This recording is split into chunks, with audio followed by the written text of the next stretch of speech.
Yo, people, man, what's up, man? This is your boxing genius from SBNboxing.com, man. It's been a while, man. It's been since last year. Feels like last year's a long time, but it's only about a month ago, man. The last time we talked was about Christmas, the genius Christmas, you know, and I was wishing everybody a Merry Christmas.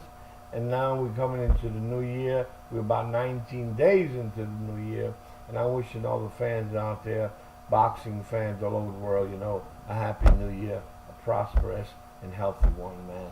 But anyway, you know, the last boxing event that eventually happened that I think of was one of my favorites, man, that eventually, he had no business boxing. He had no business going up there, but he loves the sport like I love the sport. The only difference is I'm over here talking shit, and he's in the ring, you know, slugging it out with somebody. And as we all know, that's the execution of Mr. Bernard Hopkins, you know, which he got knocked out by Joe Smith Jr. But anyway, you know, that's his prerogative. That's what he loved. That's his sport. And that's what he wanted to do, you know. But I'm pretty sure that it is all over with and done, you know. But anyway, you know, like I said, I haven't been doing any videos or any shit talking about boxing for a while. My son came to me and said, "Hey, Pop, man, genius, what's up, man? People are saying you got to go out there and talk your shit, man, you know." And eventually, you know, I finally came around to it tonight. Maybe we talk a little bit about boxing, you know.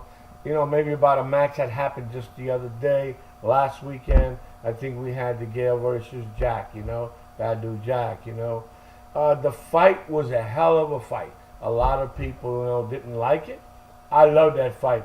It was a hell of a fight. I repeat myself, a hell of a fight, you know.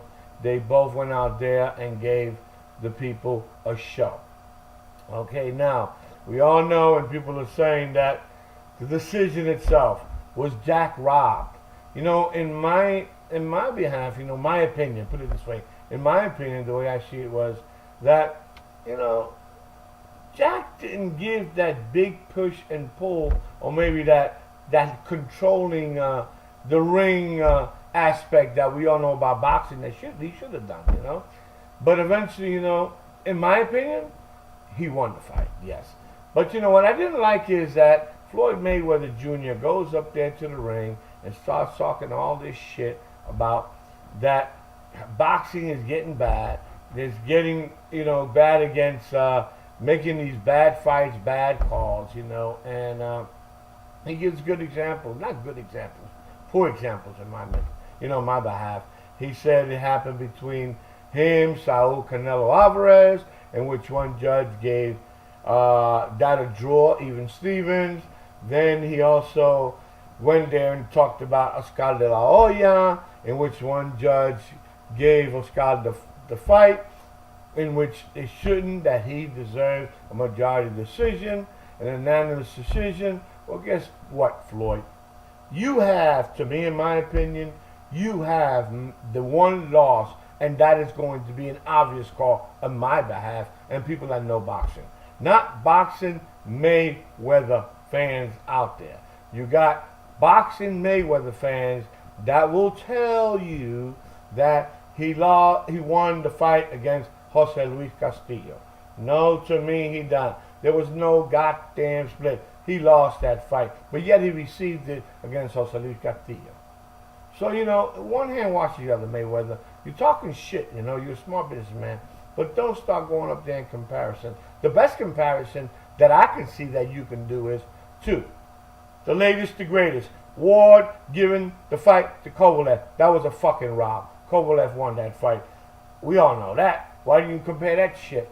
And also when Pacquiao got robbed against Bradley. That's a good example right there. Don't talk shit about yourself, because to me, that does not make any damn sense, okay? You know, the way I see things is that, you know, on a rematch, like they're talking about, it will be a hell of a fight. It'll be a good fight. WBC title is up there vacant. A rematch, to me, should be made, but maybe go to England. You know what I'm saying? Go to England, because there'll be bucks out there. I think there'll be more money involved, or more money out there than in Vegas, okay? For a rematch, if it's to be done, you know. Then they're also talking about Jack that he couldn't make the weight at 168. Mayweather's talking about going up to 175. Well, guess what? The way I see things, Badou Jack, you have no fucking business going to 175. If Mayweather's taking you up there, good fucking luck. Okay? You could ask Ward that shit. Ward is lucky, and I'm waiting for the rematch, by the way. But, you know, Jack, you got the likes of Kovalev, Ward, Adonis Stevenson. You know, you are going to go in there and get rolled up and beat up.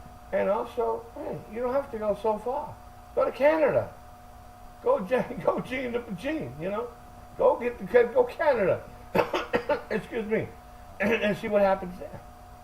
Getting pulled the ball, you know. Here, Pasquale, if you want to go fight somebody, go test it out at 175 with Pasquale. See what happens. That's the way I look at things, you know. And the WC belt, you know, it's up for grabs, like they say. They're talking about Caleb Smith versus Anthony Durrell Jr. 1-2 at 168. Guess what? That probably could be a good match for that vacant title, you know. And hopefully that Triple G will hurry up, get his fucking ass out of 160, go beat up on this fool, Mr. Daniel Jacobs, the Miracle Man, and say, okay, finally, I'm going up to 168 and take over the 168. That's the way I look at things, you know. And on the other side, that night, I also seen a fight, one of Floyd Mayweather's Bond fighters. That guy's an excellent fighter by the name of Davis, you know. Gervonta Davis, Baltimore, Maryland. The kid is good. He shows some good boxing skills, quickness, fast, and he got some good hands and good punching power behind them hands. Right? About 17 with 16 knockouts. He beat my compadre, by the way, Jose Pedraza from Puerto Rico. But like I was telling again, Clyde and people who are Puerto Ricans, they're called fans. They don't know shit about boxing. That's what I'm straight in their face. Hey, I never liked Pedraza. Pedraza is a weak champ, you know. He really didn't fight anybody. He fainted around here and fought Davis. Davis is just coming up again, 22 years old, with 17-0, 16 knockouts, and you're going to lose the belt to him. Hey, dude, take a vote, man. Stay in Puerto Rico. Go do something because, hey, it's going to be a rough ride for you, man. I don't think you can make it. I don't think you will make it. I don't think you'll get that title back again, you know. So I don't know what to tell you. I don't know what to say. But by the way, you know, I'm glad to come back, people. And I hope, again, like I said, I want everybody to have a great, happy New Year. And I think I'm making a couple of videos soon because Carl Frampton is fighting next weekend. Not this weekend coming. The following weekend against Leo Santa Cruz. That's going to be a hell of a rematch. We're going to discuss a little bit shit about that also. And also, we got fights like the likes of Keith Thurman fighting Danny Garcia. We got those likes. So there's going to be some good matches coming up. And also been hearing that Showtime is eating away at HBO. HBO better do some shit, man, if you want to hang around. All right? So anyway, people, glad to come back, man. Talk to you guys later. Let me know what's happening. And by the way, whoever wants to know what's going on my T-shirt, hey, just let me know. You know, we'll talk about it. Later, man. God bless. See you guys, man.